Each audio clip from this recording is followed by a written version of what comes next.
இது நேத்து போட்ட வீடியோவோட கன்டினியூஷன் தாங்க.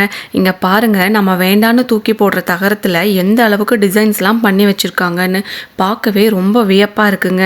சேவல், மயில், ஆந்தை அந்த மாதிரி டிசைன்ஸ் எல்லாமே பண்ணி வச்சிருந்தாங்க. பட் ப்ரைஸ் தான் வந்து கொஞ்சம் அதிகமாக இருந்துச்சுங்க.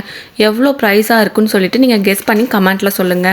ஒயின் ஃபெஸ்டிவலில் ஒயின் இல்லாமலா ஏதோ டேப் ஓப்பன் பண்ணி தண்ணி பிடிக்கிற மாதிரி ஒயினுக்கும் வச்சிருக்காங்க. அப்படியே நாங்கள் நடந்து வந்துட்டு இருக்கும்போது இந்த ஸ்பின்னர் வந்து வச்சிருந்தாங்க. இதை பார்த்துட்டு என் பையன் நானும் சுத்தணும்னு சொல்லிட்டு வந்துட்டான். அவன் ஸ்பின் பண்ணதில் ஒரு பேக் மாதிரி தான் வந்துச்சு. பட் ஆனால் இவனுக்கு வந்து அங்கே இருக்க ஒரு கூலர்ஸ் தான் வேணும். அவரு வந்து உனக்கு என்ன வேணுமோ எடுத்துக்கோ அப்படின்னு சொன்னதும் வேகமாக சார் வந்து கூலர்ஸை போய் எடுத்தாச்சு. நாங்கள் அப்படியே ஒவ்வொரு ஸ்டாலாக பார்த்துட்டு போயிட்டு இருந்தோங்க. பட் எங்களால் எல்லாத்தையுமே கவர் பண்ண முடியல. அப்படியே போயிட்டு இருக்கும்போது பயங்கரமாக மியூசிக் சவுண்ட் கேட்டுச்சு. என்னன்னு பார்த்தா அங்கே ஒரு மியூசிக் கான்சர்ட் மாதிரி போயிட்டு இருந்துச்சுங்க.